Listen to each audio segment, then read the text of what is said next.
You were listening to a Nerd Room podcast, a member of the Star Wars Commonwealth Podcast Network. Be sure to check out more from the Star Wars Commonwealth on the web at starwarscommonwealth.com and take your first steps into a larger world.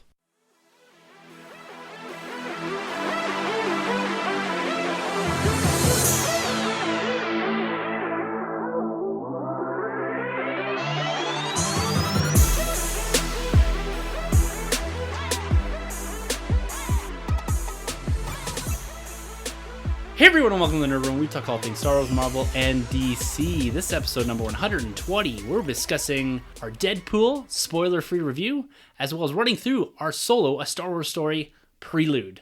I'm your host, Tim. I'm Troy. And I'm Sunjay. The countdown is down to single digits, boys. We're on the cusp. We are at the doorstep of Solo, a Star Wars story. I am probably as excited as I've ever been for this film, and I'm excited to get back in the theater just 6 months out, maybe less than that, from our last Star Wars film. Another experience, another huge event-style film. Gentlemen, how are you guys doing? Oh, good. I'm hyped, man. It's always been another good week in Nerd. I'm totally hyped for Solo. I need to get back into the Star Wars world because I'm still in this MCU phase right now. Yeah. So I'm waiting for the Force to bring me back in, for sure. Yeah, I'm getting the finishing touches on my costume, shave my bikini line so that, the Chewie costume will be authentic. No, I'm just kidding. Picture that, all of you. I'm sorry. I'm super excited. I'm glad I'm not seeing it solo. I'm seeing it with you guys, I think. Well, I know I'm seeing it with you. I don't know if I'm seeing it with you. I'll be there. Yeah, okay, nice. We got a big crew, 12 of us going. Star Wars is always the one where we get the most people out, eh? Yeah, there's always people texting me, people that don't want to come to MCU films or whatever. They want to come see the big Star Wars event films. So we got a nice big crew. I think there's a dozen or so of us coming out. We're going to do that. We're going to all take pictures. We're going to post them on Twitter with Sunjay, his Chewbacca costume. And if you're new here and you're wondering what we're talking about, this was maybe, 6-8 months ago? Yeah, I was pretty bold, brazen. Yeah, we made a prediction, or Sunjay made a prediction when we made a bet with him subsequently about Solo actually staying in this release date. We and Sunjay, Troy, and myself included, all thought they're going to bump this to December. Yeah. And Sunjay was bold enough to say there's no way they're leaving it this close to Infinity War. Mm-hmm. And Lucasfilm has stood their ground. They are releasing this film on the intended date here at the end of May, which I myself, in agreement with you, I'm still fairly shocked at, because we've seen what Infinity War did to Deadpool this past week, and we don't know what it's going to do to Solo, presumably not too much, but in the long run, we may see these impact each other, and we're going to discuss that in a little bit. But before we get to any of that, the Deadpool spoiler-free review, we got to talk about our Week in Nerd. What's going on, guys? How has your week in comics and collecting been? Yeah, I picked up a couple steelbooks. I got the Black Panther steelbook, getting that MCU steelbook collection going. Just missing a couple, and the new Jennifer Lawrence film Red Sparrow, picked that up on steelbook as well. Did you watch it yet? I haven't seen it yet, no. But I did see the 3 billboards outside Ebbing, Missouri. What did you think? Really good. Totally unpredictable, eh? Yeah. I was thinking, of all the movies nominated, I think that should have won. I really, really liked that one. And comics, you got the Justice League, you got the 4-week event coming, and then you got some Aquaman, you got some Wonder Woman. I'm, going back, rereading the Wonder Woman comics, because Wonder Woman 2 with Cheetah announced, so super hyped for that. And, just been soaking it all in. How about you, Troy the boy? Yeah, it's been slow on my end. I haven't gone to my comic book shop, so I've just been going back, man. I've been going back in time to my old books with the Jonathan Hickman run of Avengers, all the way from Time Runs Out to Secret Wars to Infinity. Man, it's just some quality content going on over there. I did actually manage to pick up a Prowler Marvel Legend. It's the only tour I was feeling out of that whole Lizard Build-A-Figure wave. Yeah. And this is the Hobie Brown Prowler, not to be mixed up with Aaron Davis Prowler from the Ultimate Universe. But yeah, it's a pretty cool figure. And I picked up Infamous Iron Man #2, Volume 2 on trade. It's a great book. Bendis is doing this too. This is when Dr. Doom takes the mantle of Iron Man. It's a really cool look. Nice. Man, that's a great book. And I also picked up Detective Comics Volume 2 for Batman Rebirth, which is sweet. Batman has this huge ragtag team of Clayface, Tim, Drake's Robin, Batwoman, and I can't remember the other character. She's a mute. But anyways, it's a cool run. So I've really just been focusing comic book heavy and just got one Marvel Legend. Yeah. But, man, all about that Jonathan Hickman run right now. It's so good to revisit. Do you know what I love? That's Troy's slow week. Now, I want to come back to that really quickly here, Troy, in just a second, about you revisiting comic books. That's something that I've been doing as well. But first, I got to talk about, I've also had a slow week, and it's even slower than Troy's. I did try to go out on the hunt a bit to try to find some solo stuff. Still pretty bare on the shelves. I did find one 3 3/4 inch Lando dual pack. Didn't pick it up. I'm out of the 3 3/4 inch for now. No Black Series 6-inch, no Elite Series, nothing on the Pegster Solo, and we're like 3 days out from release. It's unbelievable. It's crazy, man. I've seen guys in the States picking up Tarkins and all these figures, and I'm like, what is going on here? It's so dry. Brutal. But we did have this beautiful Black Panther Steelbook to hold us over. When you told me a couple weeks ago that this was coming, I was like, what do you mean? It's still in theaters. I can't believe how quick this has arrived. Yeah, it's crazy. It's like three months now. And the really cool thing about Black Panther is I don't remember the last movie, but Black Panther, every week it was been out in theaters, was in the top 10. Yeah. It's wild. It's pulled in almost $700 million domestically. Yeah. And like this Steelbook too, guys. Like I know you can't see it. We'll throw a picture up on Twitter.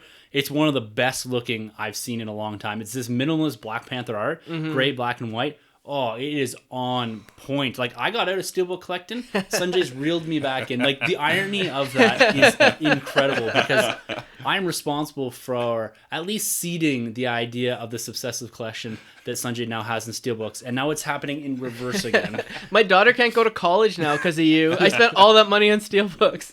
But hey, you've got a thriving YouTube channel at this point. That's right, yeah. So, Troy, I want to come back to that point about Hickman. Now, we were talking a little bit before the podcast about this idea of going back and revisiting comics because you said you really enjoyed Secret Wars going back, Infinity and all that. And these are events that we have praised, particularly Infinity going into and coming out of Infinity War. Like, it really pulls on that event in particular, Jonathan Hickman's run there. But I want to talk about how nostalgia and going back and revisiting things, how that affects your perception of maybe particularly comic books, maybe some TV shows as well. Because I remember us having a hard time with Secret Wars. Right. But going back and revisit, you said that you enjoyed it. Like, is that because books age well, or we just don't fully appreciate them in the moment? Like, what are you guys' thoughts on revisiting bigger arcs or arcs that maybe you weren't particularly fond of the first go around, but you found something that you could like inside of it? Like, what are your thoughts on that? Well, I think with Secret Wars especially, the key thing is digesting it all in one sitting. Because the thing is, even with Secret Wars, is a major delay. It was meant to be an 8-issue run. It became a 9-issue run. And it was, just waited forever for those. Whereas now, like, I'm going back to when time runs out and Infinity and all that stuff, and I'm just reading it over and over again, just constantly. So I know exactly what's going on. Like, that hunger is being fed constantly. I don't have to wait. There's no wait period. So that also helps a lot with these books. I liked Secret Wars initially when I read it too, but the other thing is too, because that was one event series when I got everything. Like, every event tie-in, I think you did the same thing as collecting it. So it kind of like kept me in that world, but also took me out of the main story. Whereas now I'm just focusing on like the 9 issues. So that kind of helps make the story even that much better and cohesive with everything else. But the base thing I take away from this is just the planning that Hickman put from day one.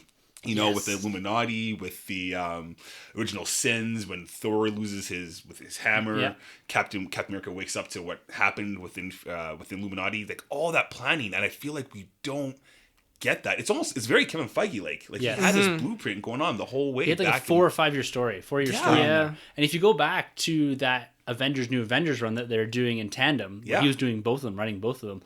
That Avengers book made it up to like issue 44 or 45, I think. Wow. Yeah. And that's the highest an issue count has climbed at Marvel in probably the last 6 or 7 years. Yeah. And I'm not including going back and renumbering and all that. Right. This is a continuous run up to issue 44. Like, I was really hoping they get to issue 50. Yes. But they're able to cram that much into the entire DC, which they did 52 issues on each of their, within probably half the amount of time. So you see how much content he was pumping out and building into multiple events. Yes. 3 events I think they did through there. So yeah, it's a fantastic run.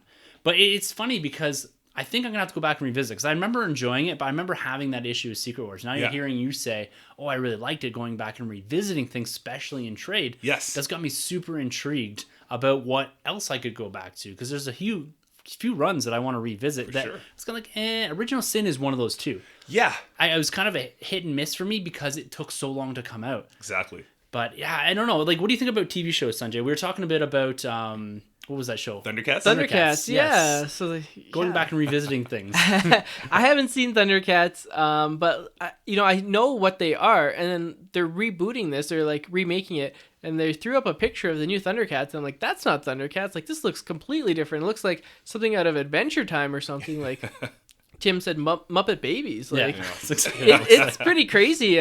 Switch. TV shows is hard to revisit because when you're a kid watching it, your worldview or your palette of what's good is so different that it's very rare to find that TV show where you loved as a kid, but you love as an adult as well. Yeah, I think only really like the Batman, the Fox Spiderman, the X-Men, they aged pretty well. Like The Simpsons, for example, is one too that go back that I loved as a kid and love now as an adult. The first few seasons were the new stuff is okay, but not as good as the original stuff. Yeah. It's hard, maybe like Transformers and stuff, like you go back as a kid I didn't watch it as a kid, so I don't have that. I think it's a very tricky thing. There's very few things in life, that are just as good when you're a kid as when you're an adult. It's a very, very fine line between going back and revisiting nostalgia and revisiting things with, like you said, a different palette, different goggles on. Yeah. So you're looking at this from the perspective of, I know what's out there. Mm-hmm. So even going back to some of the early 2000s, late 90s films, if they weren't primarily dominated by practical effects, they're really hard to watch. Yes. Even the first X-Men, X2 holds up pretty well. Mm-hmm. But when you get in that space, those are hard films to watch because they just don't look very good.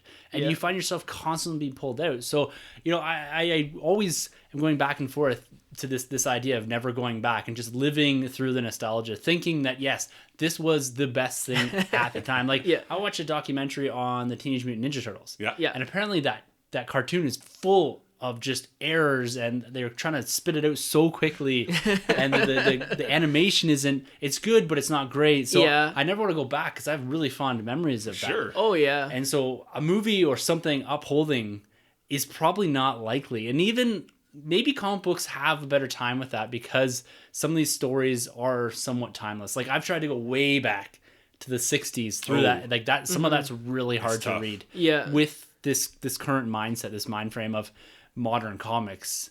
So it's funny. It's kind of a cool concept and something we bat around once in a while. It's like what to revisit, how to revisit it, and how to consume it. Because even the comic book, going back to those early issues, or something like Avengers Forever, it's hard to read them, but you have to reset your mind to be in that framework of what they were doing, what was going on politically at the time, what was going on in current events. Yep. So it's hard. I like the idea of it, and this conversation I want to keep going once in a while to see what we're revisiting, because I think that's an important thing, especially when it comes to comic book reading. Absolutely. Is revisiting arcs, because we still see it today that some of those big arcs are influencing stories now. Oh yeah. It's great to see, especially the Bendis era events. Well, yeah, like I mean, Hickman pulled off of obviously the events of X-Men versus Avengers versus X-Men, right? With Namor and Black Panther. Like they took what happened at the events of the Phoenix Force, right? Yeah, that had implications for like 4 years. Huge. A small piece of Avengers versus X-Men, the Namor Black Panther stuff. It was huge. So it goes good. all the way into this book. Yeah, all the way into Secret Wars. Incredible. It's great. Yep. Just to touch on the Ninja Turtle stuff you're talking about. The movie, when that first came out, like the 90s movie, we love it as kids. I haven't seen it in forever. So when the new one came out from Michael Bay, I immediately was like, oh, this is garbage. This is crap. So I watched the first one. I'm like, I don't know. I didn't really like that. But then like the second one came out and I was like, you know what? I'm going to like come in with like a cleansed palate and give it like a fair shot. And to be honest with you, I really loved it. But and then we rewatched the first one. I'm like, that one isn't so bad either. I went back and watched the original 2. Yes. Yeah. They hold up. See, I loved part 2, Secret of the Ooze. Yeah. I love that one. I like the first one better. Yeah. The first one's a bit more adult. It has more of the tone of the original comic book. Like the dark tone. Right. Yeah. Where you look in the second one, they're not allowed to. They don't never hit guys with the weapons. Right. And it's all defensive. And which one is when Raph like takes on all the ninjas? Is that part 1 or 2? That's part 1. Is that part 1? And then he gets chucked through the window. That's part 1. And he's out of commission for a minute. Yeah. And then Uncle Phil Shredder. Yes. Oh yeah. So good. And Kevin Nash, I think, was like Super Shredder. I don't know if that was the second one or Secret of the Ooze. Yeah. Crazy. That's so cool. Yeah, we should do the next retrospective series should be Ninja Turtles. Yeah, we got to finish our first one. And then the second one, which we promised. Yes, we will get there. And for those that are here for Marvel, Star Wars, and DC, that was our tangent Ninja Turtle talk for now. But we got to get into one more topic before we jump into the main news bits here, and that is probably one of the biggest news items that dropped the last week, and that is Star Wars Celebration 2019 has been officially announced by Lucasfilm. That will be taking place in Chicago on April 11th through 15th, 2019. Tickets go on sale in just a few weeks on June 5th. Ooh. I gotta know, guys, can I convince you to join me on this excursion, this pilgrimage to the Holy Land, to Star Wars Holy Land? Can I entice you guys at all? Because I think I am almost 100% committed. You're doing it. I've got my wife on board. Nice. Yeah, okay, that's a big one. Yeah. Seeding the idea of potentially maybe buying a VIP ticket, which is quite pricey, I'm told. So we'll see. I'm definitely gonna buy tickets. Nice. Yeah. I'm definitely going there because I feel like if something happens or my life changes and I can't go, I'll be able to sell them. I don't even at face value. For sure. Someone who attended San Diego Comic-Con last year, and that was been like a lifelong dream for me. I never thought I'd do it. I have to say, you're huge into Star Wars, so I highly support you going because that is just something like you will never forget. Like some of the stuff I saw in San Diego was just crazy, and the stories and just like going there for the first time, it was incredible. And unfortunately, I'm gonna have to pass on Celebration because I really want to go back to Comic-Con in San Diego next year. But if I don't get tickets, maybe I'll join you. But don't count me in yet. This isn't a Chewbacca bet kind of thing. Troy, are you gonna make the pilgrimage? No, I won't be making it out. I Galaxy's Edge is 2019. Yeah. As well, so I might have my eyes set on that, getting that blue milk. But no, I'm up for this one. But it's funny you say Galaxy's so Edge too, because my wife and I, we were with our financial advisor the other day, and we started a separate fund for 2019's Galaxy Edge. Yes. So we started saving a year and a half in advance. So that's starting, and I think I have to pull the trigger here on Celebration. It's a must. I've been talking to a few guys, Rob Cass, some of the guys from Rogue Squad Pod, Skyhoppers and all that. Everyone's talking about going, so there's a big crew that's going down, so I'm excited about that. My wife has also offered to come with if I want. If I just want to go on my own and do my thing with the Commonwealth guys, then that's open too. So I'm super happy, and I want to say thank you to her in advance for being overly supportive of this. She said, you know what, this is your thing. Yeah. It's not going to happen every single year. That's right. This is the build into episode 9 as well. We're going to probably start to have seen some of the Favreau stuff, Benny Hoffman Weiss, maybe Brian John. So this is going to be a big celebration. There's a lot of content to talk about. So I'm pretty pumped. So as of this moment, I'm definitely buying tickets. Wicked. Nice. And hopefully I get my hands on something I don't have to wait in line all night to see maybe a preview for episode 9. Who knows? Oh, wouldn't So that be exciting. something? And I'd love to hear from you guys. Like, I know Grabs threw it out there that he's probably going. Nice. There's a whole bunch of other people that are talking about Dan Solo from over in the UK. So if you guys are going, let me know. I love, because I may be rolling solo, I'd love to meet up with everyone and just kind of do the Commonwealth thing, but live and in person. We're going to maybe lay down some podcasts. We're going to apply for the Commonwealth to get a seat on the podcasting stage so that we do kind of we can do a live podcast. Yeah. That'd be amazing. Hosts. Yeah, it'd be incredible. Whoa. Yeah, so if you guys are planning, there's a small group of us that are planning in the background, so just let us know. Just email me or Twitter DM me, and we'll try to work something out, because I think it's going to be a lot of fun. I'm super excited. Boom. So if you end up rolling solo, are you gonna dress up like Han Solo? No, I'm going to do my classic jeans and t-shirt. The George Lucas t-shirt. look. Yes, very much so. I will likely have a black snapback on as well. Anyways, enough of that talk. Let's jump into our main news segment here. We're going to start off with Marvel, and we're going to start with Deadpool. Now, this thing rolled into the box office hot off the heels of Avengers Infinity War. The guerrilla marketing they were doing was fantastic. I love Ryan Reynolds in this role.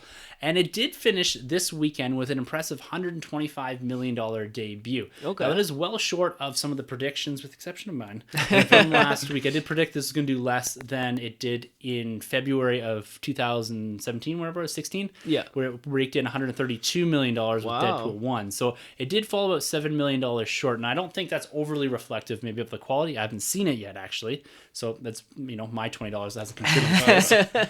And it did take in about $300 million worldwide. So fairly decent debut for a rated R comedy comic book movie. So I think there's a lot to be praised there. Now, I didn't see this. I didn't make the time. And it was interesting because we had this discussion before too about we have these 3 movies in May. Which 2 are you going to choose? Yeah. And in my head, I'm like, oh yeah, I'm just going to go to all 3. Right. Couldn't find the time. And I said to myself, well, I'm going to Solo next week, Yes. so I don't want to pay babysitter this weekend while my wife is away. So you know what? I'm going to skip Deadpool for now. Yep. And that's part of the reason why we moved our review to June, because I chose Infinity War and Solo to do the course. babysitter thing and all that. You So gotta do it. that was one of the things we talked about a long time ago, is Deadpool falling in the zone between Infinity War and Solo, or it would have been between Solo and Jurassic World. So you have probably the 3 biggest films of the year all debuting, with the exception of Black Panther, mind you. Unexpected, huge film. But the 3 biggest films, or biggest sequels, we'll call them. Yeah. Sequels and Solo, whatever you want to call it. Anyways, semantics. But Deadpool kind of found itself rolling around in between them. Now, this is nothing to snuff at. This $125 million. No, that's very nice. impressive. But it made $363 million domestically in the February release. I don't think this is gonna have near the legs. No, there's no way it will. No, because it's gonna run up against Jurassic World, Solo, Infinity War lingering, Black Panther's even still lingering in theaters. That's crazy. So- you can just watch it at home, but like, people are still going to the theaters. It's What's the other crazy. theater? It's that experience, man. We'll come forever. Yeah. But I gotta hear from you guys. Now, Okay. we're gonna do completely spoiler free. Yeah. This is gonna be hard. Very high level. Yeah. Yeah. Pretty tough. Yeah. But We'll do you both texted me. I asked you both after you saw it what you thought of it, and you both came out with almost the exact same text message. Okay. So I'm gonna throw it to you first, Troy. Cool. Spoiler free, high level. What are your thoughts on Deadpool 2? It's a fun time. It's a fun time at the theater. The story is a step up, I believe, from the first one, but the humor doesn't hit nowhere near as hard as the last one. I felt like I was laughing a lot more in the first film. I was laughing a lot more in Thor Ragnarok, even, than I was in this film. They throw a lot of jokes at you, but they don't necessarily always hit. Yeah. When they Yeah. do, they hit pretty hard. There's some pacing issues through the middle of the film too, I would say. Action sequences are great. I wanted a little bit more out of Cable, and Domino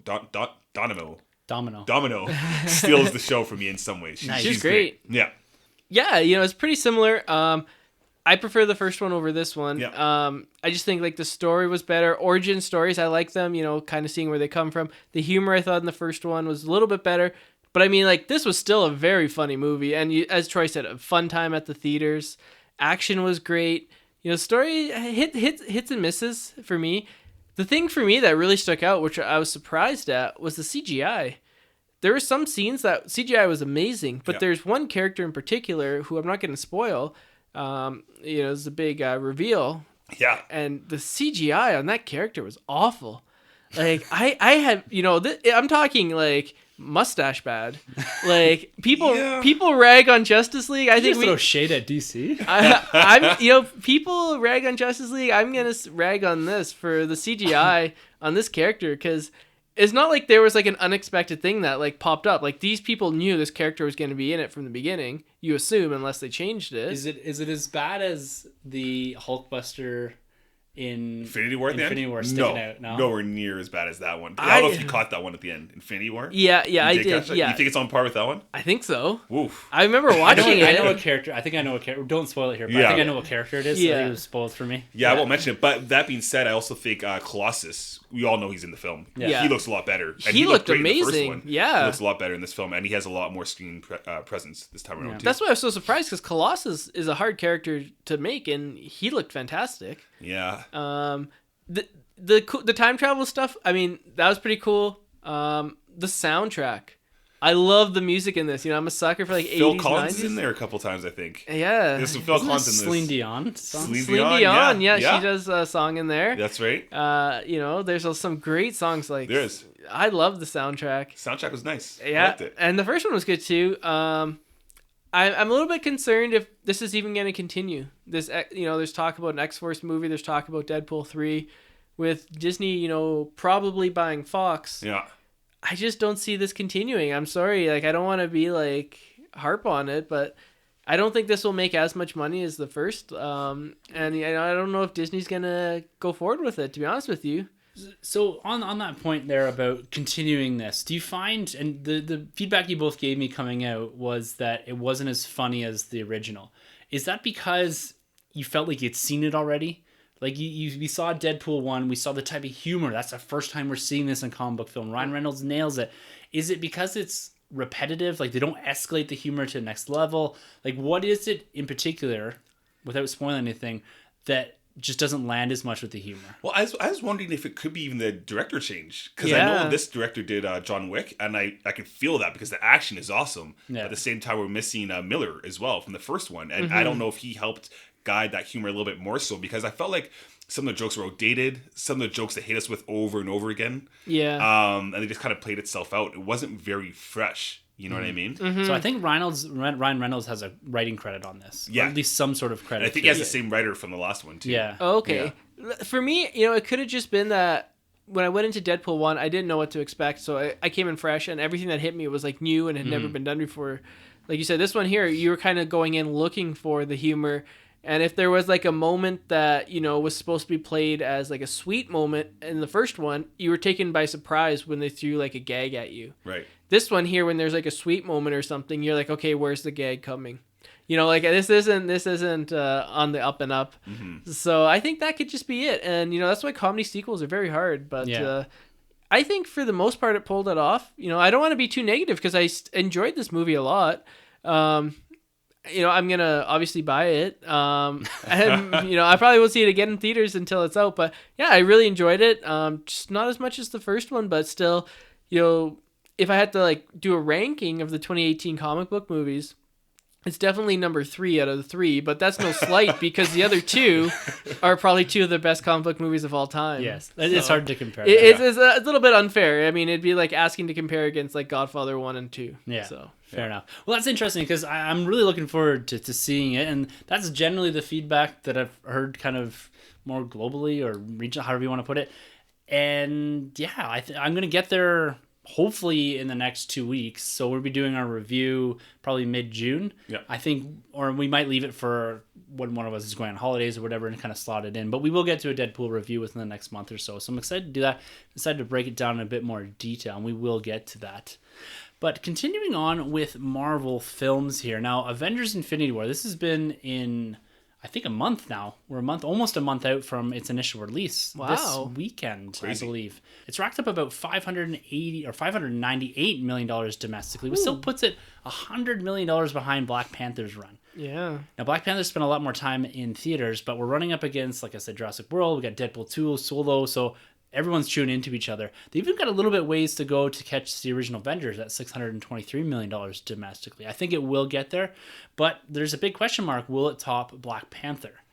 But one thing that is not in question is its worldwide, its global total, which as we record is $1.82 billion. Ooh. So this puts it in as the 4th highest grossing film of all time, and it has a really likely shot at hitting that $2 billion mark. So the 4th film to ever do that. It does have a chance globally to catch The Force Awakens' $2.068 billion total. Wow, I think it will. Yeah, I think it will too. It's playing really big in China. Yeah. The Asian market's really scooping up. Domestic, I think it's still going to play it had another $30 million weekend, so it doesn't need too many more of those to continue. This is with Deadpool 2, to continue to rack that up and become, well, it's already the highest grossing global comic book film, and it may come close. I don't know. It's going to be a tight race, I think. I think they're kind of neck and neck, Black Panther and Infinity War here, which is incredible for Black Panther. Yeah. Absolutely incredible. The thing that's crazy to me is, like, you look back at some of the, like, highest grossing movies of all time, like Avatar, Titanic. You remember how those movies were in theaters for, like, years, right? Yeah. Like, they're in for months and months. And then this movie comes in, and it's already, like, touching those or approaching those after only being out for a month. Mm-hmm. Like, it's crazy. Like, the landscape of movie, box office is now hit them hard fast, get that opening weekend big, linger on for the second and third weekend, and then hold on for all hell, because like you're gonna drop off fast, and that's just the way it is now. Like, there'll never be a movie like, I think it was like Home Alone, like it came out around Christmas time and it was still playing in theaters by like July.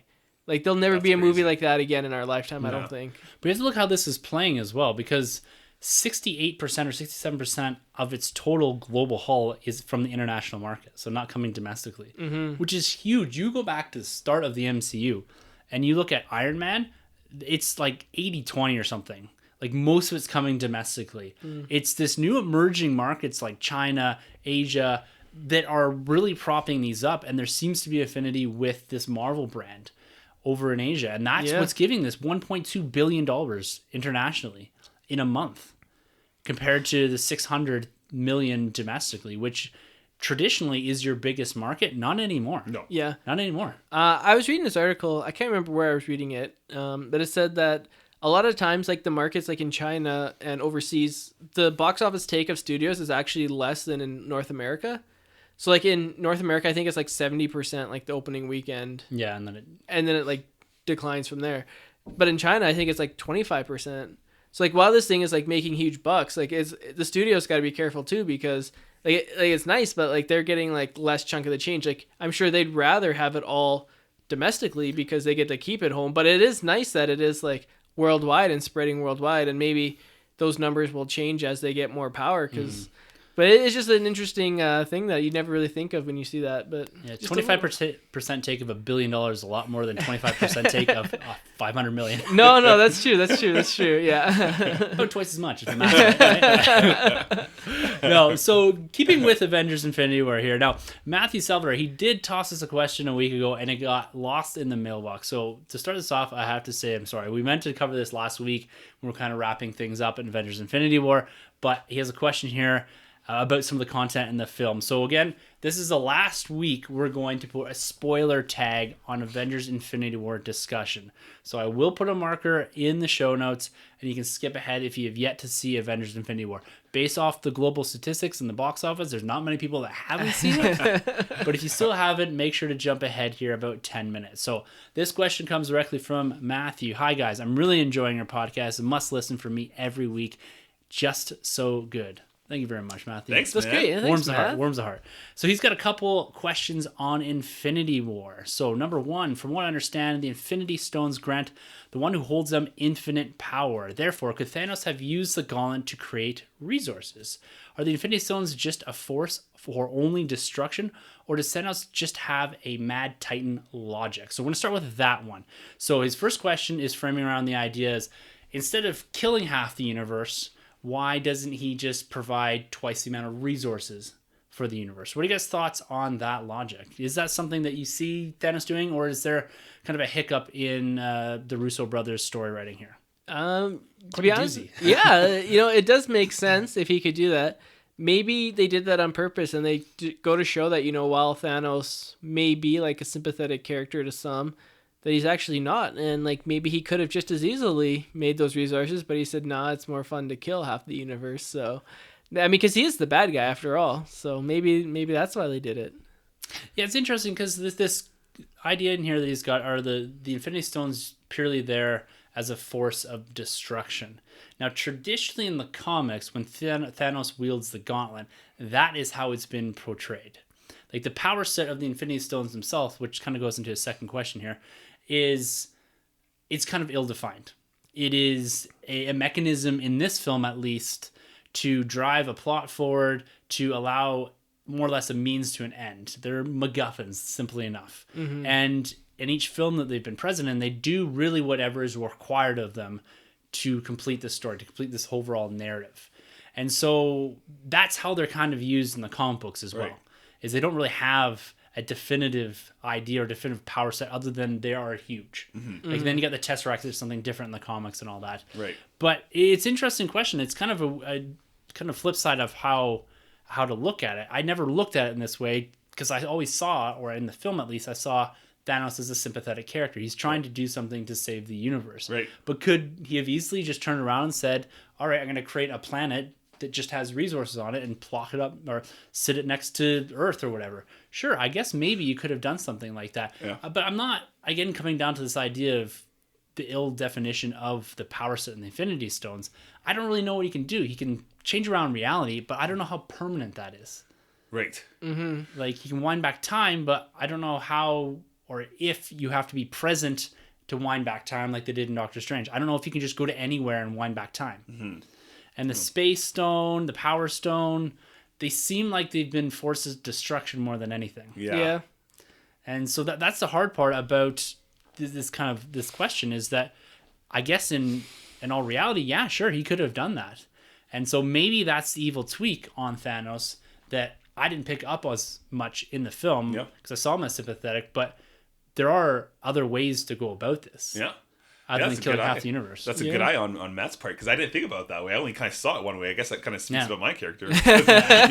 Well, yeah, and your favorite character is Darth Vader. So. Yeah, there you go. There you go. Yeah, I only did see it that one way. I mean, I know, again, going back to Hickman's run, we do find out that the Infinity Gauntlet only works in each multiverse, so you can't use it in like the Earth 616. They have their own thing, right? So it wouldn't work there, but for its limitations in that sense. But that's a good find. I didn't even think about it that way.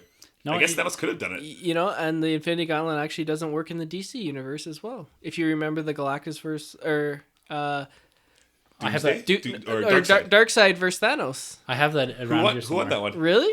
Yeah. Oh, I was going through the comic books the other day and I had an extra copy of it. That's so cool. Yeah, I think Darkseid tries to put it on and he's like, "Oh, there's lots of power, but it doesn't work in this universe." Oh, clever. Yeah. So Matthew, I think I'm gonna have to say that he does have a bit of that Thanos Mad Titan logic in that. Yeah, it makes sense to me. Yeah. Now, the second part of this question is: it seems that Infinity War dropped several points on Thor's arc, such as the issue with Thor's weapon. I thought Thor's father said he no longer needed a weapon because Thor was the source of his own power. So why did Thor need a new weapon? So this is interesting because it also comes back to the idea or the question that Kyle posed. Kyle from Tumbling Saber, go check them out, posed on the review we did with them about how Infinity War takes Thor Ragnarok and kind of messes a bit with the end of the film. Right. That we have the ending where, okay, we've saved half of Asgard, we've done all this, it's about the people, not a place, Asgard's dead, and then he runs into Thanos and he kills half of Asgard.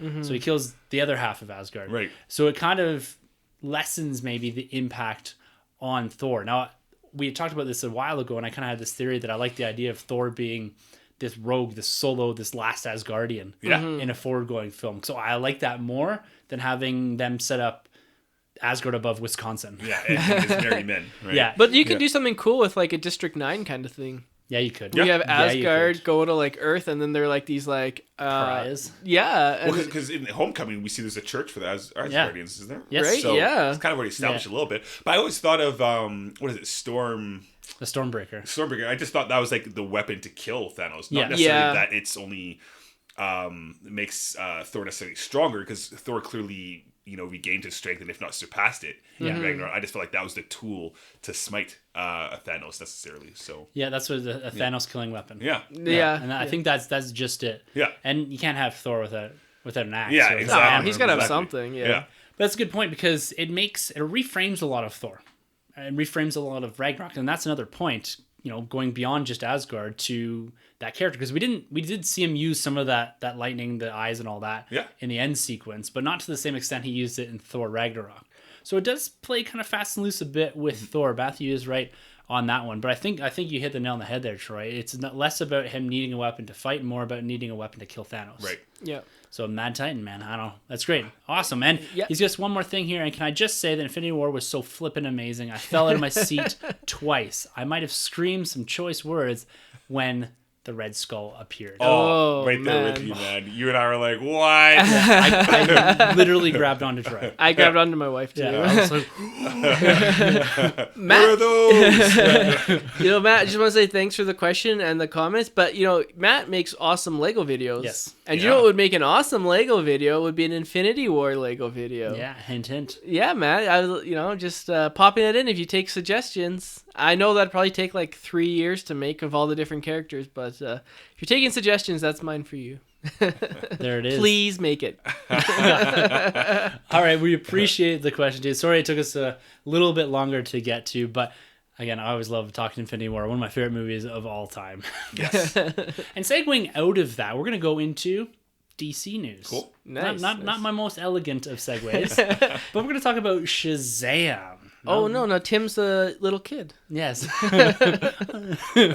I still don't get the plot of this film, but we will get there someday. All right. Now, Zachary Levi, the man playing the title character of Shazam, tweeted a photo, the first look of the costume, fully done, fully CGI'd up at what appears to be some sort of Las Vegas merchandising or marketing sort of conference, I guess. I don't know.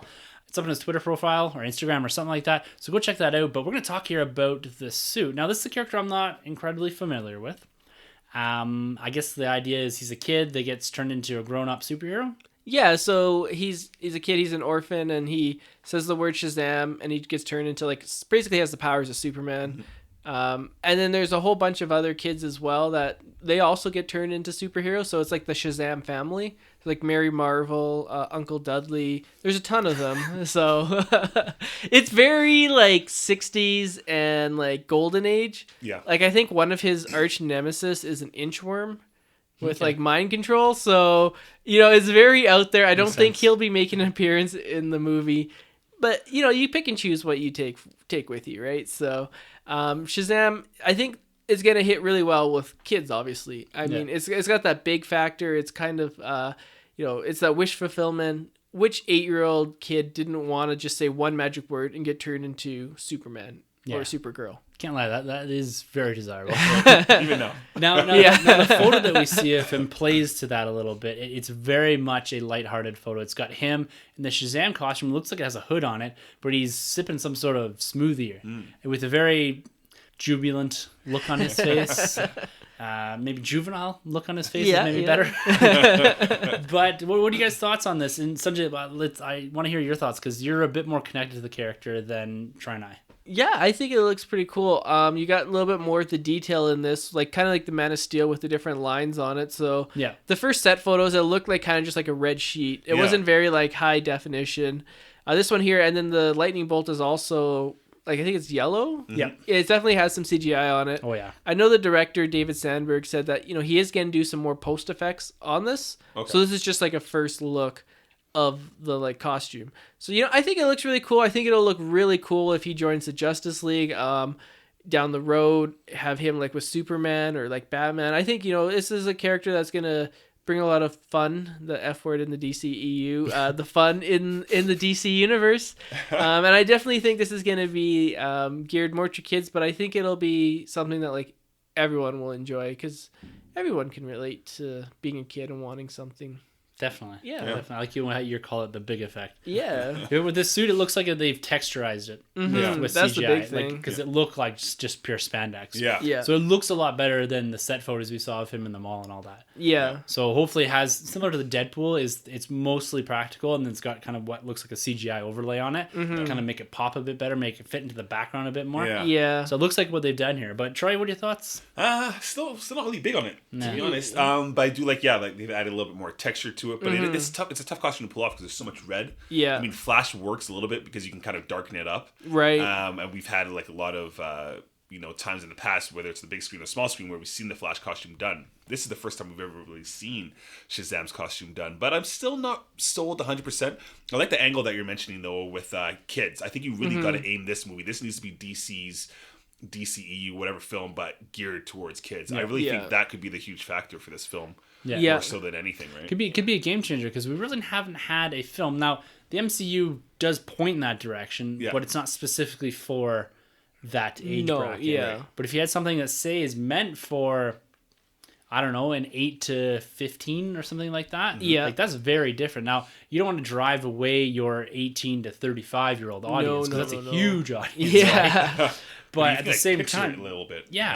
Oh, that's a good. Yeah, like a Pixar.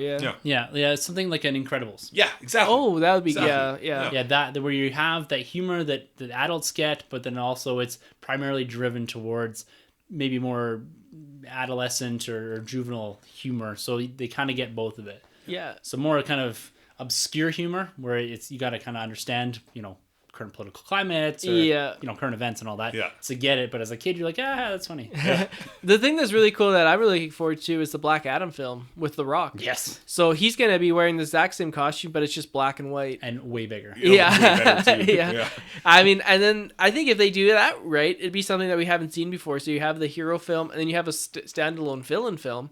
And then the third film is them battling. Like, we've never had that before. Are they still clear where he's going to take place? Like, is he going to pop up in the Suicide Squad 2 movie? Because I remember that's what they mentioned last time. I think that's the rumor right now, is like the Suicide Squad 2 will be about them trying to stop Black Adam from coming to this Earth. Okay. So I'm thinking maybe Black Adam will take place, like, in the past. Okay. And then so you kind of, like, know, okay, this guy's, like, powerful. He was, like, I think he was a slave building the pyramids in Egypt. Okay. And then he got the powers of Black Adam, and he was actually a hero at first. But then being like a hero for thousands of years, he kind of like turned on humanity. Because his wife was killed, Isis. Yeah, so I think they're going to change probably the name of her. They're definitely going to change her name. Yeah. But yeah, I mean, that's something that we haven't really seen before, where you have like a hero, a villain, and then boom. And then Suicide Squad 2 will probably be like them trying to prevent, probably like who we got to prevent this like evil from coming out. And then they obviously fail, and then you get that. So I think it's kind of cool that they're kind of interweaving these things a little bit more now. Kind of like subtly, maybe. Yeah. More subtly. So it's not your Batman versus Superman type of, hey, we need to explode this universe. It's like, let's seed the next movie within this movie. Yes. So slowly but surely. I like it. Baby steps. Yeah, and speaking about, well, not so much baby step, but big steps, Gotham. Now, we talked last week about this show. It got renewed for a last season or final season, which will be airing next year, and apparently right now they're adapting No Man's Land, the story arc from the comic books, which is pretty cool. But the director or showrunner revealed when it was renewed that they're going to also be adapting Batman Zero Year from Scott Snyder, correct? Yes, that's right. Yeah. So this is going to be a really Batman focused season where most of Gotham's been around Jim Gordon and the villains for the most part. We've got Jerome, I'm going to say in air quotes, Joker, because we're not allowed to use that term. Yeah, that's right. So they're not allowed to use the term Joker, and he's not allowed to have green hair. Yeah. Why is that? What's because of the Joker origin movie coming out?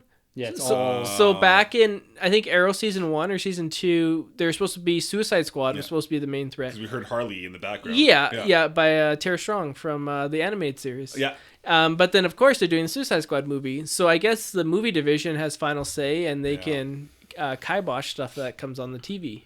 Which is crazy because their TV division does better. Like, they did the same thing with Smallville. Like, he couldn't fly for the longest time because they're doing the movie. Yeah. They took out Bruce Wayne and instead put in Oliver Queen. That's right, You know what I mean? Because the Batman movies were still going on with the Nolan verse. But they still had Aquaman in there.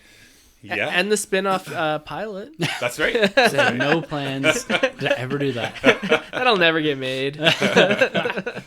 No, so it's pretty cool. I may get into at least, I'm not going to catch up on all this. It's 5 seasons of watching. I watched first half of the season, or first season, but I do like where they're going. Like, I'm intrigued by. I watched actually the trailer, the Jerome Joker trailer. Yeah. I watched that, and that's the first Gotham I've watched. This was like a couple weeks ago. Cool. In probably like 3 years. So I kind of like where they went with it. I think he's a standout. Yeah, I wish I kind of stuck with it a bit more now. Yeah. With that story, because I do like the idea that it's got a lot of focus on the villains. Yeah. Because Batman's rogue gallery is second to none. Yeah. Oh yeah, it's incredible. Yeah. I agree. Yeah. But, anyways, I think it's time to get to Grab's question for this week. We've got another one from our boy Brad, but we will get into Grab's here first. So the subject of this one. Now this one's another doozy. This is really gonna make us think here. All right, Grabby. So the subject here is unrealistic fantasy. Dear Tim, Troy, and Sunjay, we've all had the moment when you try to bring real world logic into movies, comics, cartoons, or even playtime with our children. I've recently caught myself talking to my wife about why I'm not a Hulk fan. I said, it's never sat with me well that a character that is birthed out of anger can control that anger, even with his super friends, long enough to perform consistent heroic deeds. I was trying to use logic in a fantasy setting. I realized that I was like one of those people that bring physics into Star Wars, but only for things I don't particularly like. I still can't answer why I set aside logic for certain things, but not others, but I'll attempt to be more fair across the board.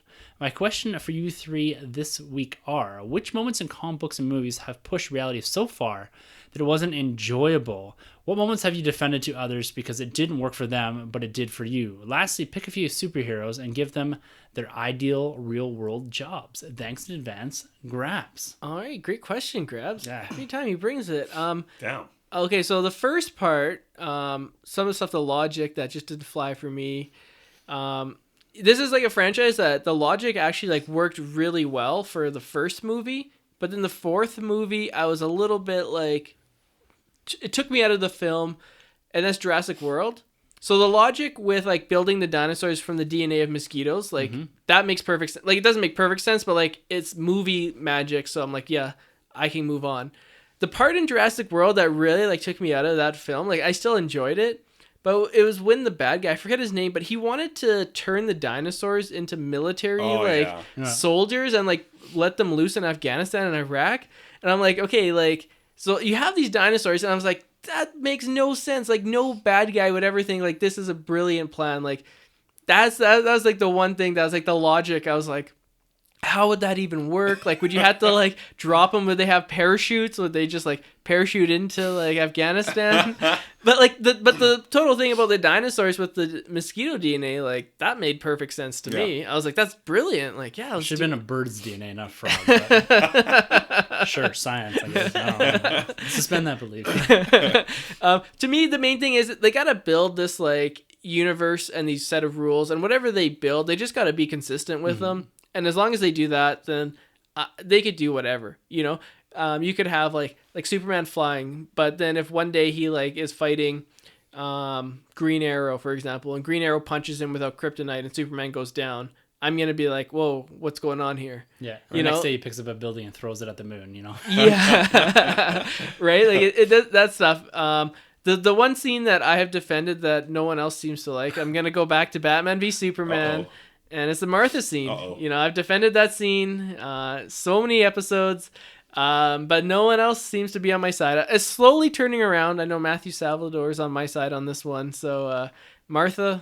Yeah, that does certainly push reality way beyond any logic or reasoning. Says the guy who has a 80-year-old man frozen in ice that just wakes up. Yeah, super soldier show. It's following its own rules. But he hasn't aged a day. I mean, that's fine. You know, there's the cameo in Infinity War. The dude that's been kicking around for, you know.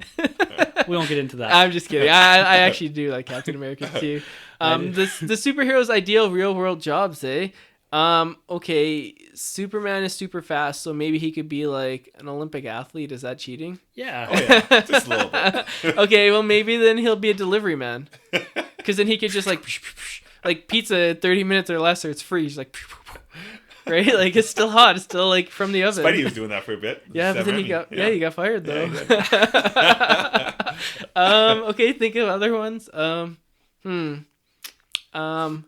Plastic Man would be a very great adult film star. No, I'm just kidding.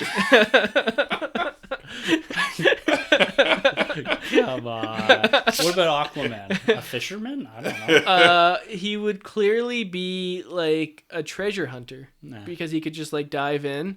Or maybe he could be like, fisherman. He could just use his powers and all the fish can just jump into the boat. That seems like it's cheating as well. Okay, well, I think Aquaman would be really cool, like especially the Jason Momoa in like a band. Like he'd be like a rock star or something. He is in real life. Yeah. Oh yeah, just a pure rock star. Or maybe he'll be like I don't know, like he's cool. He's Aquaman. He could just be like the cool guy at like the playground that like everyone just wants to be like. You know, he's Aquaman. My man. All right, Troy. Moments in comic books movies have pushed reality so far that it wasn't enjoyable. You know, off the top of my head, going back when I was a kid, I don't know if you guys remember the show. It's called My Secret Identity. And it's a really weird show, but this guy, for some reason, could he had these spray cans, and he could fly with these spray cans. And I remember being a kid, like 6 or 7, 8, and I was like, this is ridiculous. Like, this doesn't work. And here I am, you know, watching cartoon shows and all this, just YouTube it. Did you ruin your pants trying to fly? Oh, it just made no sense to me. But that's like his gimmick. There's like spray cans and he's just flying around. It's terrible show. What show is that? My Secret Identity. No, I don't know that the one. The actor from Stand By Me, I believe, is in it too. So okay. Yeah. So that was weird. And then there's Fast and Furious. I think it's Fast and Furious 7. And I know what I'm in for with those movies, but the scene, I think in 7, when they parachute the cars out of the... I was like, okay, this is too far. This is ridiculous. This just doesn't work for me. So that's on the top of my list. Another thing that's just never sat right with me, and I love this movie, it was the second entry in Planet of the Apes. Yeah. Was it War of Planet of the Apes? No, not War. Dawn. Which, like the new ones? Battle? Yeah, the new ones. Was it the middle one? The second one? I always get confused because... I said we got to flip the names around of the last two. Because I think it's Battle or Rise. Rise is first, Dawn, and then War. War. Okay, War is the middle one. Dawn is the last one.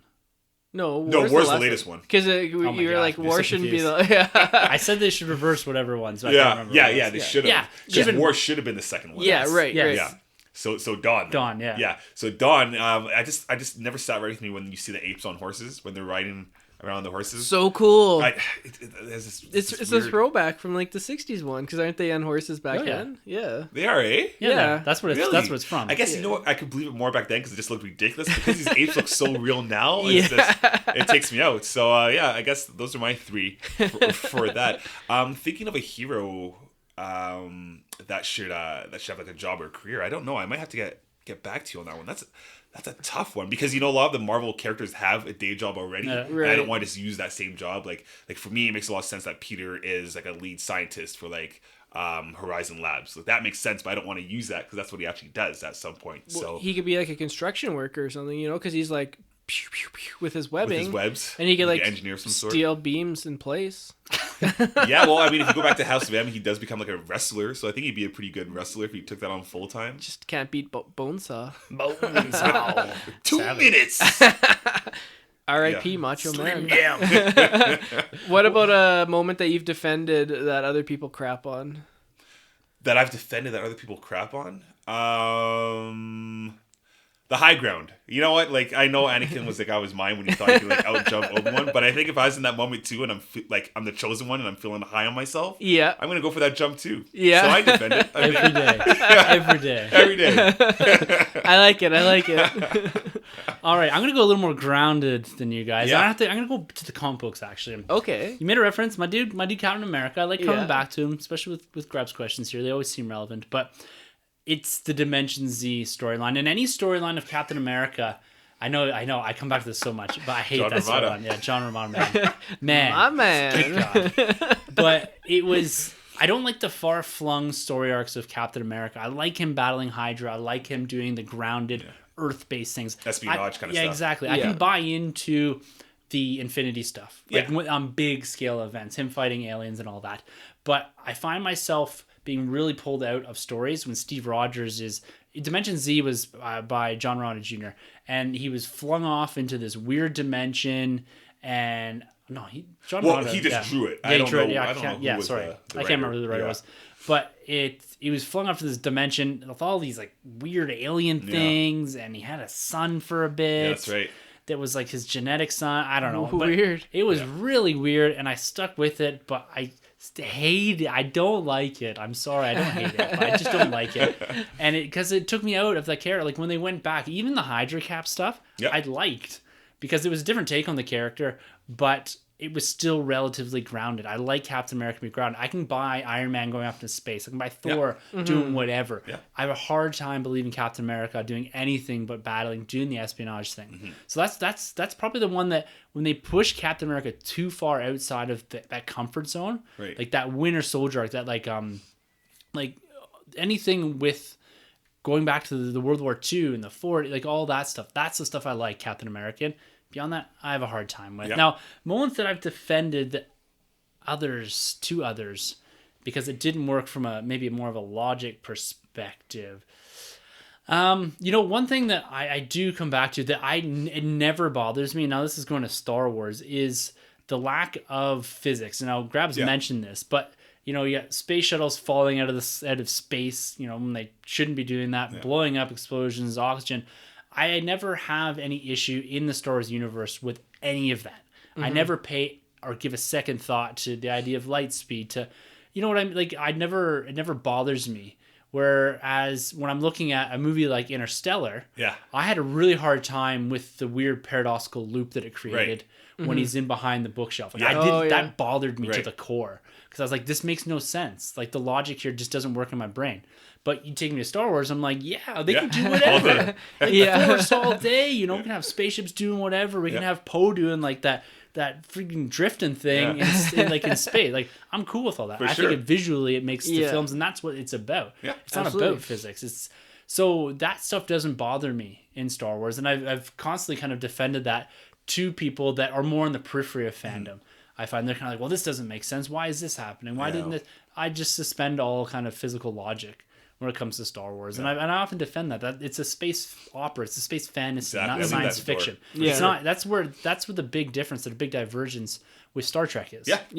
Star Trek is it's much more science based, where this is all fantasy for me. Mm-hmm. So that's the one I'm gonna save there. And ideal jobs, I'm trying to think of of Darth Vader just sitting, just like doing his taxes or something. Just an accountant by day. Kindergarten teachers. Oh, no, younglings. Ooh, yeah. Just got a little bit of history of violence. I don't know. I'd like to think of characters really outside of their element. Yeah. Doing something like that. Like, even like Boba Fett. Kind of like wandering around delivering mail or something. I don't know. Kind of weird. Darth Vader would be a great actor. You know, he could be like a Shakespearean actor. Yeah. But superheroes, as he specified in here, I'm trying to think of some random one like Punisher. Imagine him doing something like at a coffee shop serving coffee. Oh, man. my goodness. You spelt my name wrong. No, I didn't. No, I didn't. Especially John Berthel, right? Yeah. Oh, Blinking yeah. at you. Yeah. Like, Yeah. oh, man. It's all right, man. I don't need the coffee. Call me whatever you want. Where's Call me Rick? Jim I all need day. Rick. All right, Yeah, the Krabs. brick. Yeah. Yeah. That was a really great one. Real blast. Yeah. Yeah. Grabs, Thanks, great Grabs. question. Yeah, I hope you enjoyed those answers. And let us know, Grabs, your answers to these questions as well. Like if you have. Yeah, you should follow up in the, Yeah. in the email, Man. the next email. We can kind of run through them quick. That'd be a lot of fun. Yeah.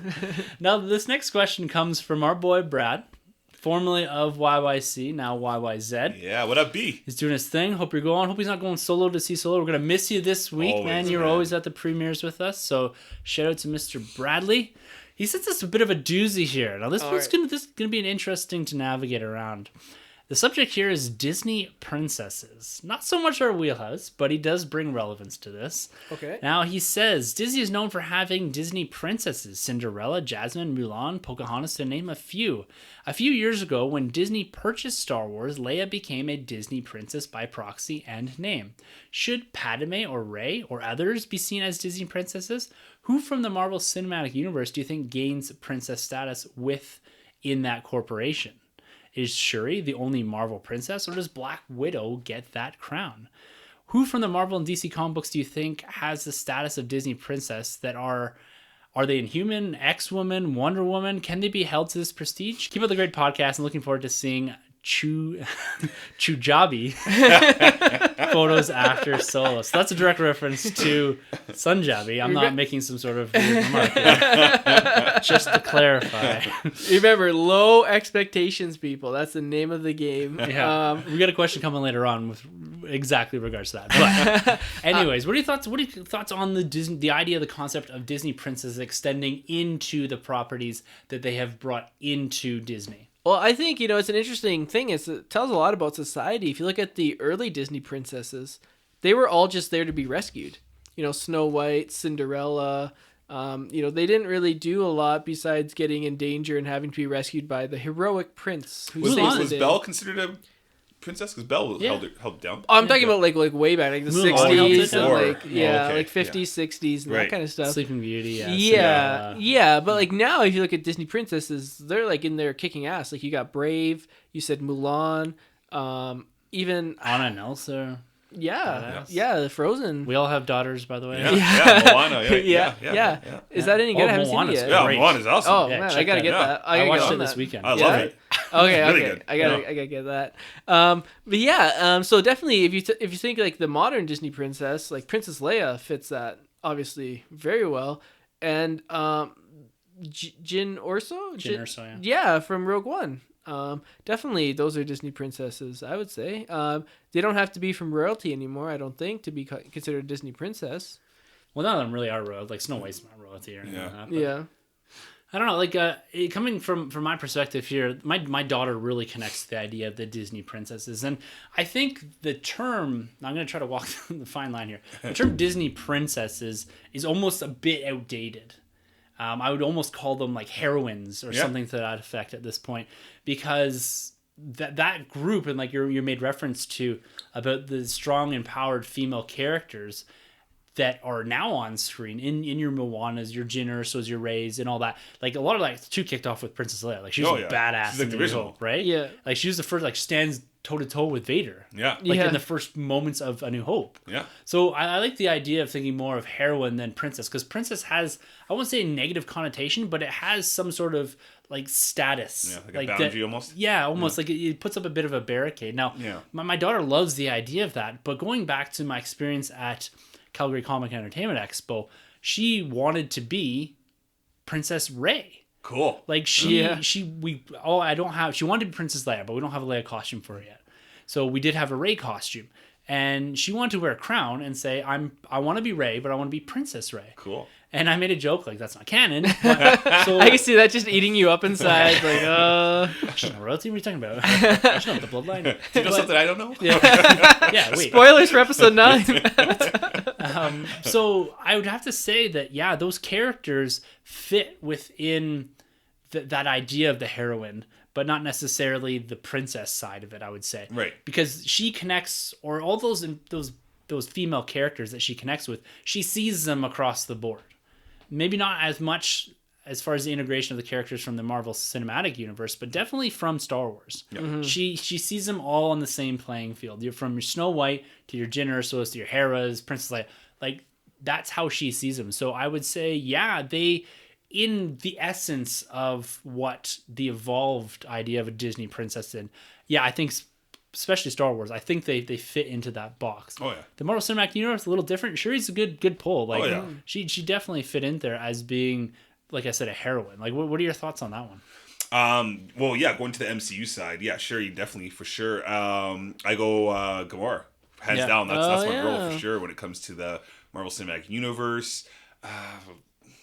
Inhuman's got a bad name, but I guess you would have to say Medusa. Yeah, but we're probably gonna forget about her.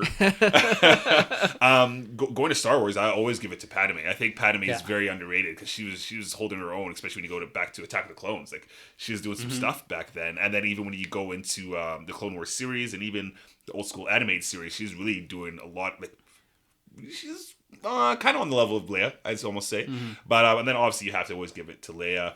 Jyn Erso for sure too. Rey is like the top dog. I think Rey and Leia though for me in the Star Wars world. Yeah. I think Rey's just fantastic, and I can't wait to see more of this character going into episode 9.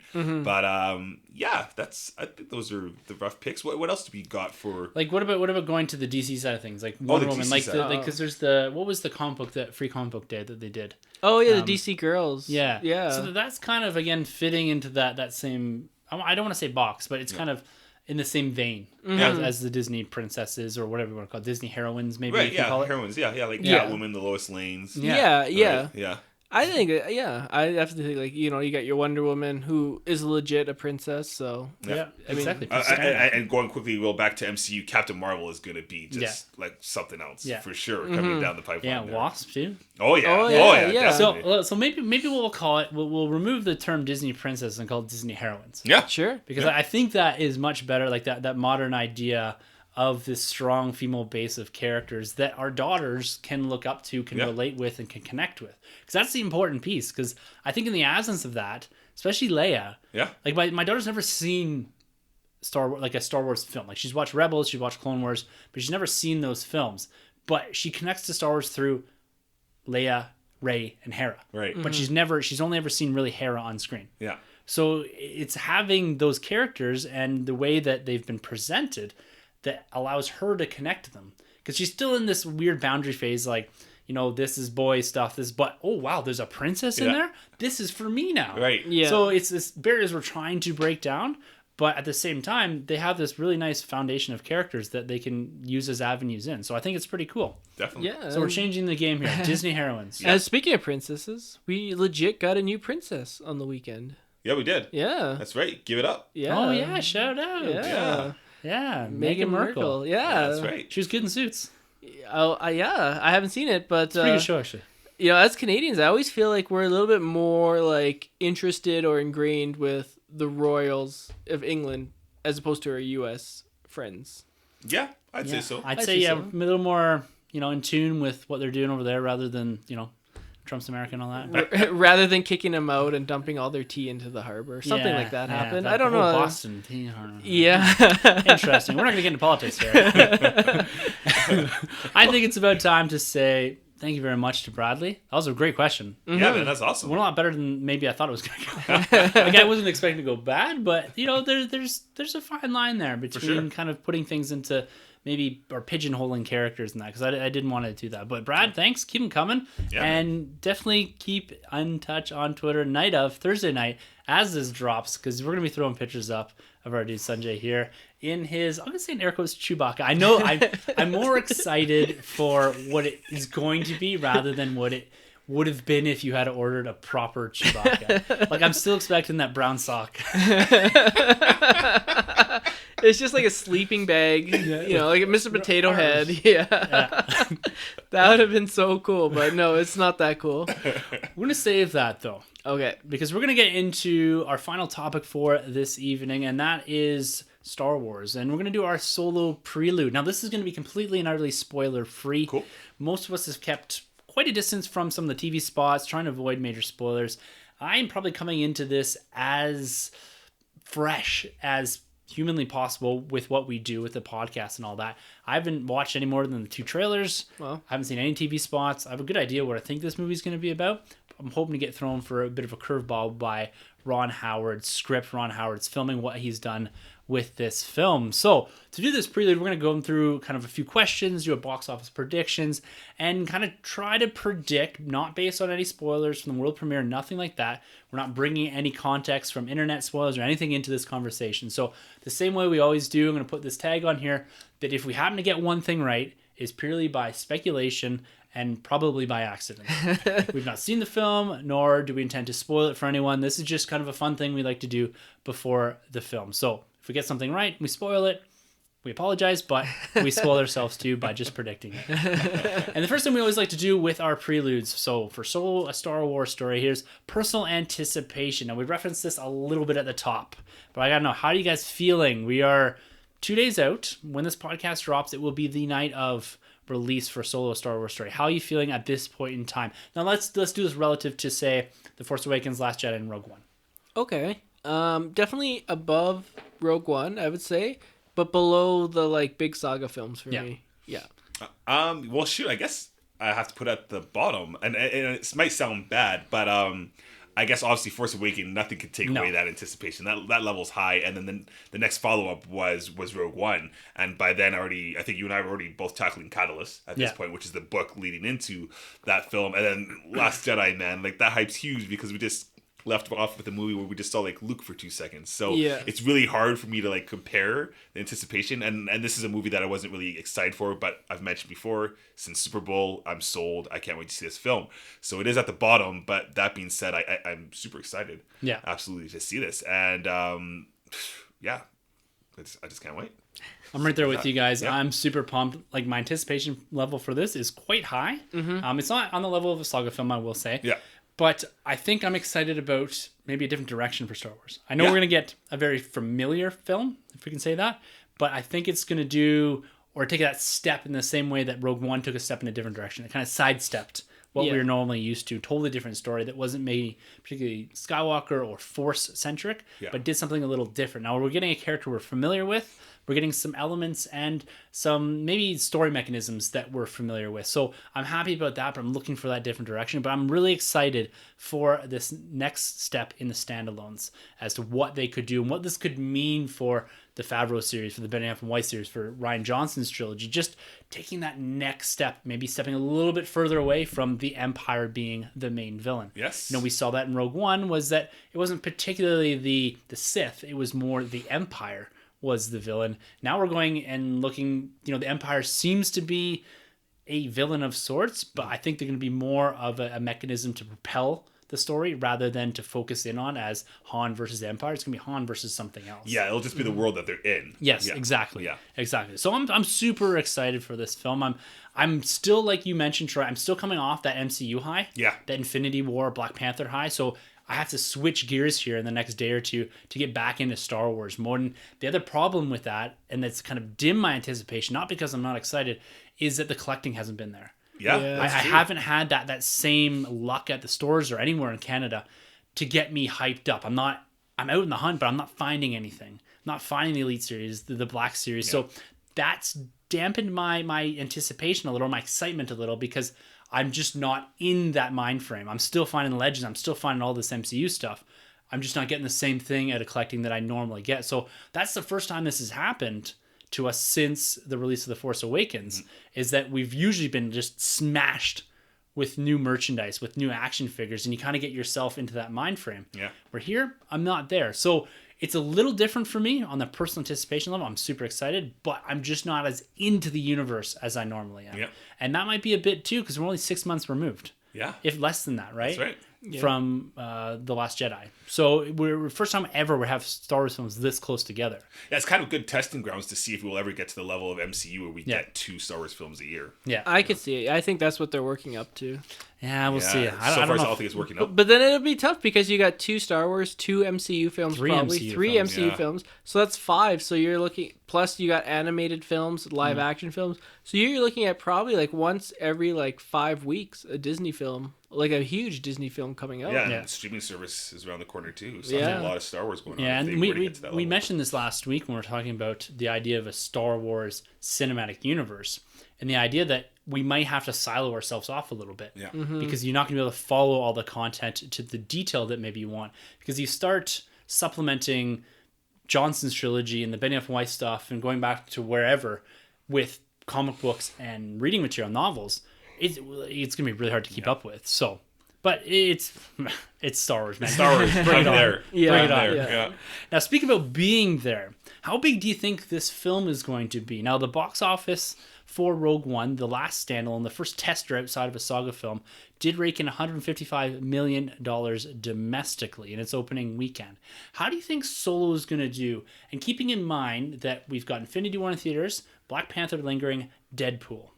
And in 2 weeks, we have Jurassic World. But we're just going to talk about the opening weekend here. What do you think is going to pull in its opening weekend? Well, this could be the biggest mistake of the box office race that we did, is that I took this over Black Panther, unfortunately.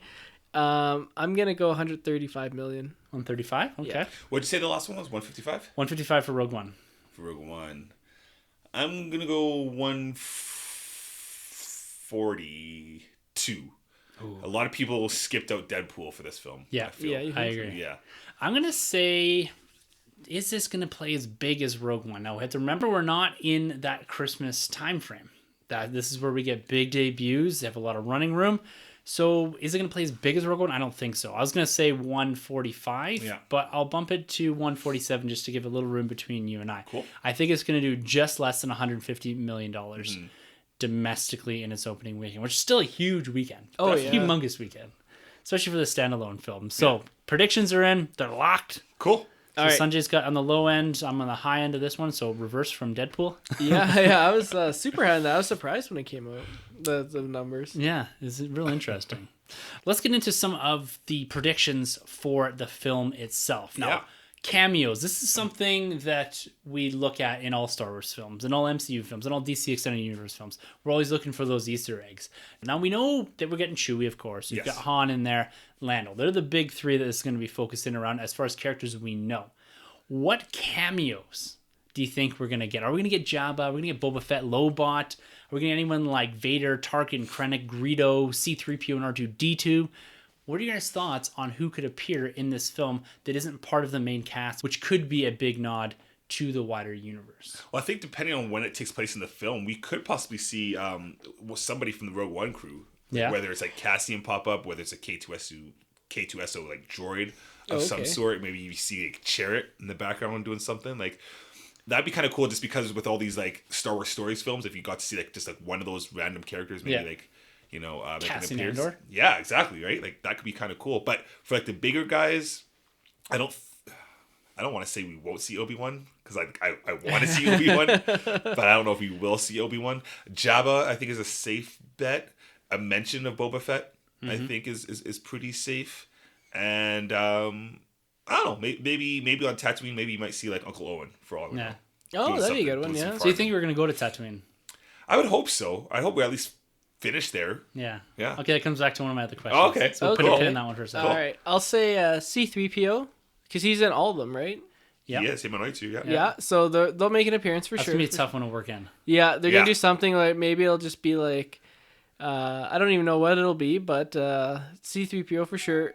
And He's gonna say something awkward like, "Oh me, oh my! I wish I went solo on this mission." he's like, "Oh, say that again, solo." He's like, "Oh, I like that We name." have a title. Yeah. And I'm gonna say Anakin Skywalker. Whoa. Anakin, not Darth Vader. He's gonna be Anakin. Wait, does that make sense? No. Unless you go through the archives and they saw like a Jedi. Okay, fine. Darth Vader's in it. Screw you guys, okay? I would love to. I would love to see that. Vader's a much safer bet than Anakin. No, I'm sticking with Anakin. Anakin? Yeah, Anakin. They're going to do call time of the travel. century. Yeah. If Anakin's in it, you guys owe me something. Yeah. Okay. Here we go. If Anakin's in it, I will dress as Darth Vader to go to the premiere of Episode 9. Yes. But he has to be in it, like not a mention. No, he has to be in it. He has to be in it, right? Hayden Christensen has to be in this exactly. film. I can be all scarred up, but like he has to be in this film. So that's how confident That's I am hilarious. that Anakin's not going to be in All this. right. Well, just, you just wait. He's going to be in it. We will see. I guess for me, for cameos, I think Jabba's going to be in it. Yeah. Pretty confident there. I think there's going to be more references to maybe Mandalorians than actually Boba Fett himself. Right. I think we will get Lobot. Cool. Yeah, that's Lando's dude. Boy. Yeah. Will we get someone like Vader, Tarkin, or Krennic, like a bigger, higher-ranking Imperial officer? Part of me wants to say yes, but I don't think so. Krennic would maybe make sense, actually, though. He's in there, right? In the Catalyst. So, yeah, I think, and I'm trying to think who else. Will we get C-3PO and R2-D2? I don't see how they could possibly do it, but I have a feeling that they're going to be in it. Mm-hmm. I really, because they're on at this point, they'd be on the Tantive V4. So I don't know how they're going to work it in, but I could see something like that happening. How far before would this take place before Rebels? Like, it's about same time Rebels starts. Okay, so you could, it's pushing it, but like Thrawn be pushing it just like a little that'd be pop awesome. up, but if you just saw him kind of pop good. up for a second, that'd be so, like he was chasing Solo at some point, right? Well, there's another question I want to ask. Do you think we're gonna get any mentions of the Rebellion, the Force, Jedi, or lightsabers in this, or is this gonna be totally void of any of that more Force or the idea of the Force in this film? Like, are we going to be so far disconnected? Because you see Han's attitude in A New Hope, calling it a hokey religion. No one believes in this stuff anymore.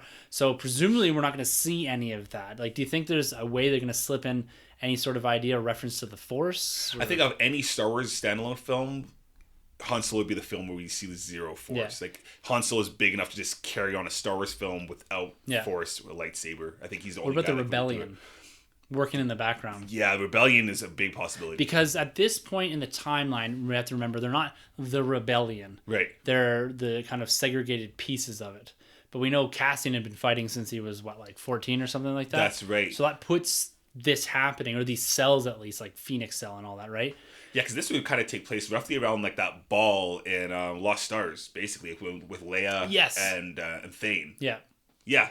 I think so. So the Rebellion wouldn't really be. You go to Rebels. It doesn't exist at this point. Exactly. Right? It's just Rebel cells. Yeah. So there might be kind of a greater idea, or at least, like, do they flash up? Like, I can't remember when Mon Mothma went rogue, but I guess that was a little closer to Rogue One, I guess. Because in Rebels is when she makes that big announcement. Yeah, you're right. In Rebels there. So I'm just trying to think, is it going to be something like Mon Mothma wanted, or like you're going to have any sort of the idea, like the politics of the galaxy, kind of help to bring some context to Solo. You know what I mean? The timeline there. Yeah, just kind of fit in. So I think there's probably going to be some offhanded references to that in the background. Like, you look at Rogue One, like you had Punta Baba.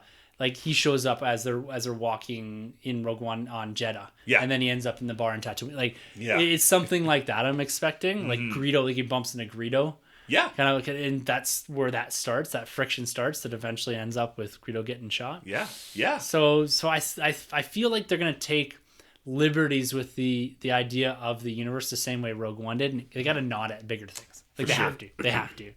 So, okay. So, we all think there's our characters. Anakin's going to be in it. Absolutely. You heard it here first, people. And minimal to no, I'm going to agree with you, no references to the Force, lightsabers, or Jedi. Yeah. Mm-hmm. Yeah. And then Rebellion, maybe. So one of the themes I see being relatively prevalent in this Solo is the idea of betrayal.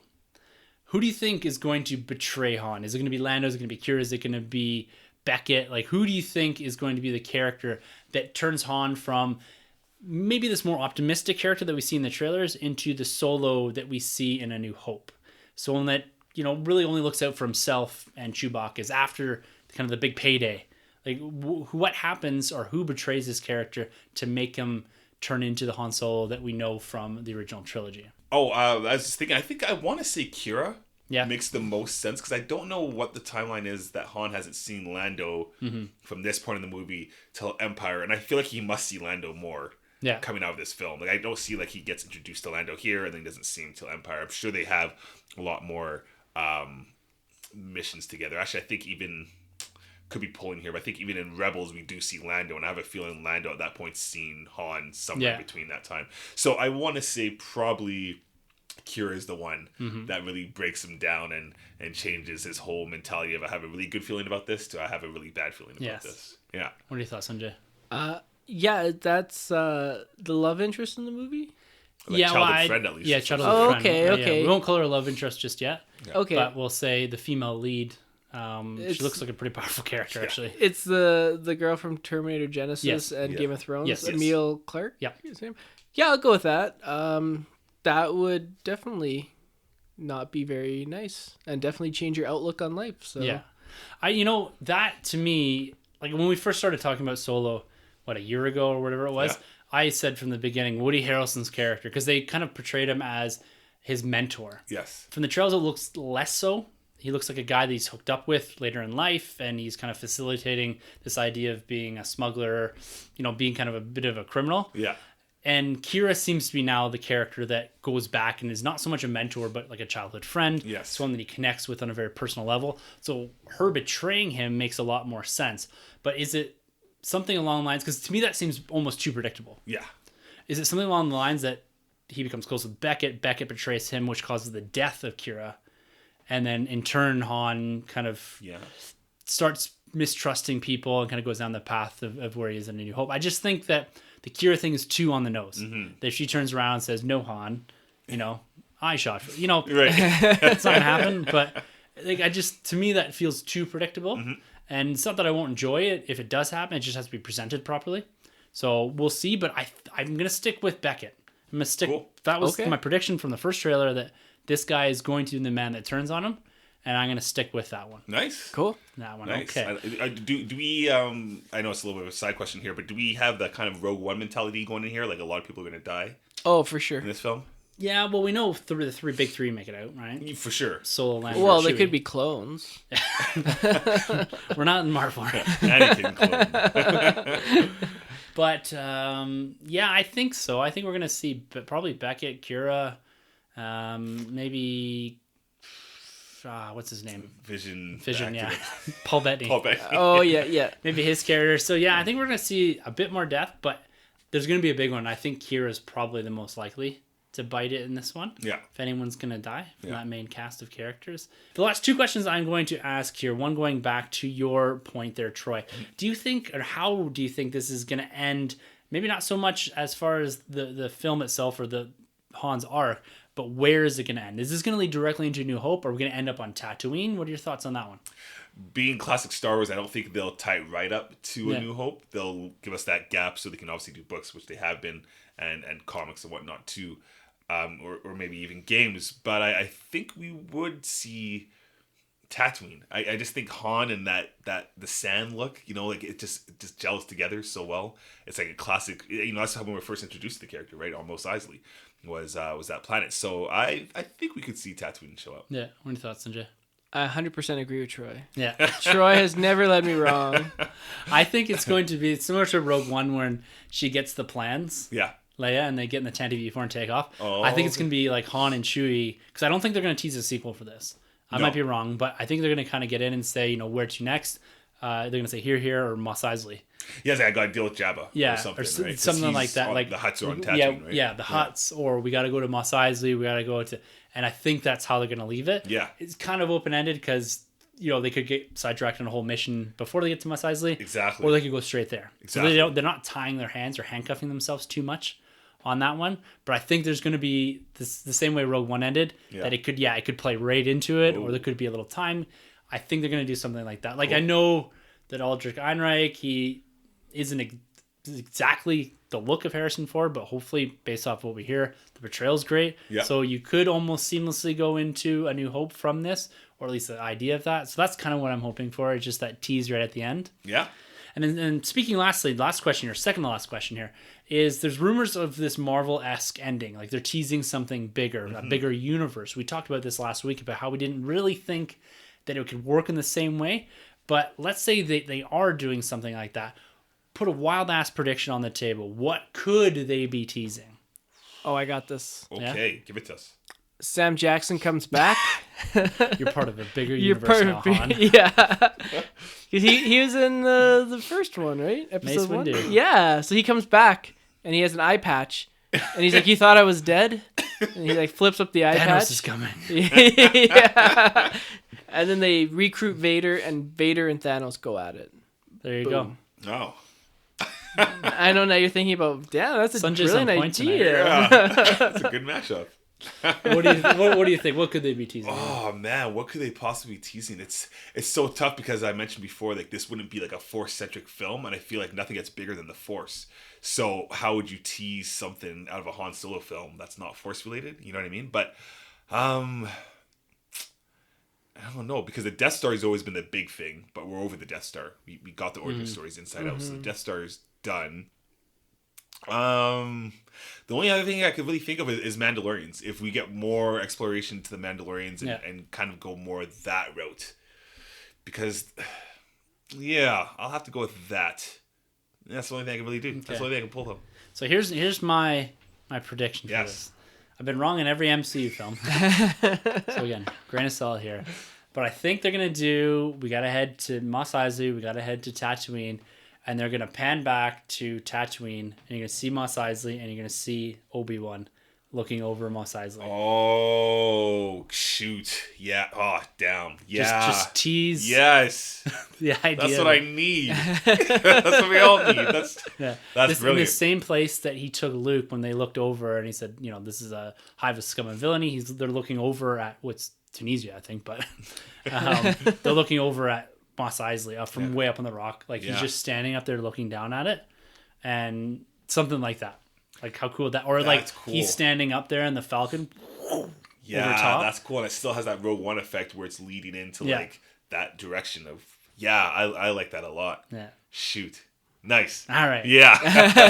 Now, the most important question I will ask tonight for our Solo the Star Wars Story Prelude is, what do you think, Troy?